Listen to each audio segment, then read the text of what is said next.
नमस्कार. स्वागत आहे आपले N D career academy educational YouTube चॅनलवरती. आजच्या दिवसाचे चालू घडामोडीचे महत्त्वाचे प्रश्न आहेत, तर ते प्रश्न आपण या व्हिडिओमध्ये स्पष्टीकरणासह पाहणार आहोत. तरी सर्वांनी अगदी शेवटपर्यंत हा व्हिडिओ पाहायचा आहे. चला तर सुरुवात करूया आजच्या आपल्या चालू घडामोडीच्या व्हिडिओला. प्रश्न क्रमांक 1. बॉर्डर रोड्स ऑर्गनायझेशनने 7 मे 2024 रोजी आपला डॅश डॅश वा स्थापना दिवस साजरा केला. उत्तर ऑप्शन क्रमांक 2 65वा.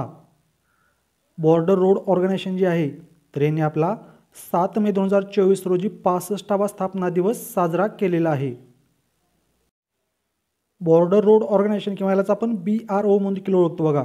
याची स्थापना 7 मे 1960 रोजी करण्यात आली होती. BROचं मुख्यालय आहे नवी दिल्ली या ठिकाणी आणि BROचे संस्थापक म्हणून आपण पंडित जवाहरलाल नेहरू यांना ओळखतो.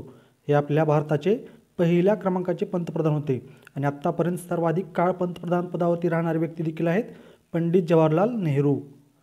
BRO या संस्थेचं ब्रीदवाक्य आहे श्रमेण सर्वम साध्यम. BROचे सध्या 28व्या क्रमांकाचे महासंचालक आहेत रघु श्रीनिवासन आणि BRO ही जी संस्था आहे तरी आपल्या भारताच्या सीमेवर तसेच मित्र देशांच्या अवघड भागामध्ये रस्ते बांधण्याचं काम करत असते आणि त्यांची निगा देखील ठेवत असते. आपण गेल्या वर्षीच पाहिलेलं होतं. बॉर्डर रोड ऑर्गनायझेशन जे आहे तर यांनी विक्रमी 138 दिवसामध्ये लेह मनाली हा महामार्ग खुला केलेला होता. प्रश्न क्रमांक 2. 9वा Oxford book store book cover awards 2024 dash dash यांना मिळाला आहे. उत्तर ऑप्शन क्रमांक 1 भावी मेहता.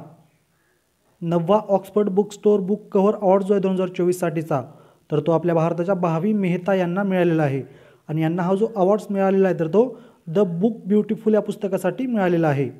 आता आपण जे ऑप्शन दिले आहे तर त्यामध्ये आलोक शुक्ला यांना नुकतंच आपण पाहिलेलं आहे 35वा गोल्ड मन पर्यावरण पुरस्कार 2024 देण्यात आलेला आहे आणि अंतरिक्ष विज्ञानाच्या योगदानाबद्दल आर्यभट्ट पुरस्कार जो आहे 2024चा तर तो पी सुब्बाराव यांना देण्यात आलेला आहे.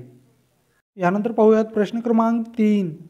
पेटीएम मनीच्या CEO पदी डॅश डॅश यांची नियुक्ती करण्यात आली आहे.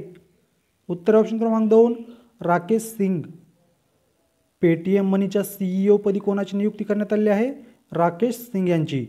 आपण जे ऑप्शनमध्ये दिलेले आहेत तर त्यामध्ये हितेश कुमार सेठिया जे आहेत यांची नुकतंच 3 वर्षासाठी जिओ फायनान्शियल सर्व्हिसेसचे MD आणि CEO म्हणून नियुक्ती करण्यात आली आहे. भारत पेचे नवीन CEO बनलेले आहेत नलिन नेगी आणि इंडियन बँक्स असोसिएशनचे अध्यक्ष बनलेले आहेत नुकतंच MV राव. प्रश्न क्रमांक 4. Freedom of city of London award 2024 ने डॅश डॅश यांना सन्मानित करण्यात येणार आहे. उत्तर ऑप्शन क्रमांक 4 शबाना आझमी. 26व्या UK आसिया फिल्म फेस्टिवलमध्ये शबाना आझमी या भारतीय व्यक्तीला freedom of city of London award 2024 ने सन्मानित करण्यात येणार आहे. हा जो 26वा UK आसिया फिल्म फेस्टिवल आहे तर तो लंडन या ठिकाणी आयोजित करण्यात येणार आहे. आता आपण जे ऑप्शन दिलेले आहे तर त्यामध्ये द फ्रिट्झकर आर्किटेक्चर पुरस्कार जो आहे 2024 साठीचा तर तो जपानच्या रिकेन यामामोटा यांना देण्यात आलेला आहे. 2024 साठी under water photographer of the year पुरस्कार देण्यात आलेला आहे ॲलेक्स डॉसन यांना आणि नुकतंच किंग चार्ल्स तिसरा यांच्याकडून मानद नाईटहूड मिळवणारे पहिले भारतीय ठरले आहेत सुनील भारती मित्तल. प्रश्न क्रमांक 5. गुरुग्राम प्रशासनाने डॅश डॅश या भारतीय क्रिकेट खेळाडूची ब्रँड ॲम्बेसिडर म्हणून नियुक्ती केली आहे. उत्तर ऑप्शन क्रमांक 1 युजवेंद्र चहल. गुरुग्राम प्रशासनाने नुकतंच आपले भारतीय क्रिकेट खेळाडू जे आहेत युजवेंद्र चहल यांची ब्रँड ॲम्बेसिडर म्हणून नियुक्ती केलेली आहे. सौरव गांगुली सध्या पश्चिम बंगाल राज्याचे ब्रँड ॲम्बेसिडर आहेत आणि नुकतंच आपण पाहिलेलं आहे पंजाब राज्यामध्ये ज्या आगामी लोकसभा निवडणुका सुरू आहेत तर त्यासाठी स्टेट आयकॉन म्हणून नियुक्ती करण्यात आलेली आहे शुभमन गिल यांची आणि जम्मू काश्मीरमध्ये युवा मतदार जागरूकता दूत म्हणून नियुक्ती करण्यात आलेली आहे सुरेश रैना यांची. प्रश्न क्रमांक 6. डॅश डॅश या राज्यात स्कूल ऑन व्हील्स योजना सुरू करण्यात आली आहे. उत्तर ऑप्शन क्रमांक 3 मणिपूर. मणिपूर या राज्यामध्ये नुकतंच स्कूल ऑन व्हील्स ही योजना सुरू करण्यात आली आहे. मणिपूर हे राज्य आपल्या भारतामध्ये विलीन करण्यात आलेलं होतं 15 ऑक्टोबर 1949 रोजी. मणिपूर या राज्याची राजधानी आहे इम्फाळ. मणिपूर राज्यामध्ये सध्या एकूण जिल्हे आहेत 19 आणि मणिपूर राज्याचे सध्या मुख्यमंत्री आहेत N बिरेन सिंग तर राज्यपाल आहेत अनुसैया उईके. मणिपूर राज्यामध्ये जी विधानसभा आहे तर त्या विधानसभेची सदस्य संख्या आहे 60. मणिपूर राज्यामध्ये लोकसभा मतदारसंघ आहेत 2 आणि राज्यसभा मतदारसंघ आहे 1. आपल्या भारतातील जे 8 शास्त्रीय नृत्य आहेत तर त्यापैकी एक प्रसिद्ध नृत्य म्हणजे आहे मणिपुरी नृत्य बघा. मणिपुरी नृत्य जे आहे त्याला जागोई नृत्य म्हणून देखील ओळखलं जातं. प्रश्न क्रमांक 7. नॅशनल अँटी डोपिंग एजन्सीने कोणत्या कुस्तीपटूला निलंबित केले आहे? उत्तर ऑप्शन क्रमांक 3 Bajrang Punia. National anti doping agency जी आहे, ज्याला आपण नाडा म्हणून ओळखतो बघा, या नाडाची स्थापना जी आहे तर ती 24 नोव्हेंबर 2005 रोजी करण्यात आलेली होती आणि या नाडानेच नुकतंच बजरंग पुनिया या कुस्तीपटूला निलंबित केलेले 2 वर्षासाठी. बजरंग पुनिया जे आहेत रे 4 वेळा जागतिक चॅम्पियनशिप पदक विजेता आहेत आणि 2022मध्ये जी टोकियो ऑलिम्पिक स्पर्धा पार पडलेली होती तर त्यामध्ये यांनी आपल्या भारतासाठी कांस्य पदक जिंकलेलं होतं. नुकतंच आपण पाहिलेलं आहे भारतीय कुस्ती महासंघासोबत जो कुस्तीपटूंचा वाद होता तर त्यासाठी बजरंग पुनिया यांनी पद्मश्री अवॉर्ड देखील पंतप्रधान नरेंद्र मोदी यांना परत केलेला होता. आणि निलंबनाबाबतीत आणखी एक महत्त्वाची बातमी जर पाहिजे झाली आपल्याला आंतरराष्ट्रीय स्तरावरची, तर वेस्ट इंडिजचे क्रिकेटपटू जे आहेत डेव्हन थॉमस, तर यांना देखील ICC नुकतंच 5 वर्षासाठी निलंबित केलेलं आहे. कोणत्याही फॉर्मॅटमध्ये ते खेळू शकणार नाहीत 5 वर्ष. प्रश्न क्रमांक 8. पनामा देशाच्या राष्ट्रपतीपदी डॅश डॅश यांची निवड झाली आहे? उत्तर ऑप्शन क्रमांक 4 जोस राऊल मुलिनो. पनामा हा जो देश आहे तर या देशाच्या राष्ट्रपतीपदी नुकतंच जोस राऊल मुलिनो यांची निवड करण्यात आलेली आहे. पनामा या देशाची राजधानी आहे पनामा शहर आणि पनामा या देशाचं राष्ट्रीय चलन आहे पनामायन बाल्बो. आता आपण जे ऑप्शन दिलेले आहे तर त्यामध्ये नुकतंच सोलोमन द्वीप या देशाच्या पंतप्रधानपदी नियुक्ती करण्यात आलेली आहे जेरिमिया मानेल यांची. सेनेगल या देशाचे नवीन राष्ट्रपती बनलेले आहेत बसिरो डिओ माये आणि हंगेरी या देशाच्या नवीन राष्ट्रपतीपदी नियुक्ती करण्यात आलेली आहे तामस ल्योक यांची. प्रश्न क्रमांक 9. IIT इंदोरच्या डॅश डॅश यांच्या नेतृत्वाखाली चमूने रेडिओ उत्सर्जनाचा शोध लावला आहे? उत्तर ऑप्शन क्रमांक 1 सुवर्णा चॅटर्जी. IIT इंदोरच्या ज्या सुवर्णा चॅटर्जी आहेत तर यांच्या नेतृत्वाखाली चमूने रेडिओ उत्सर्जनाचा शोध लावलेला आहे आणि हा जो रेडिओ उत्सर्जनाचा शोध लावण्यात आलेला तर तो GMRT या दुर्बिणामधून लावण्यात आलेला बघा. कोणत्या?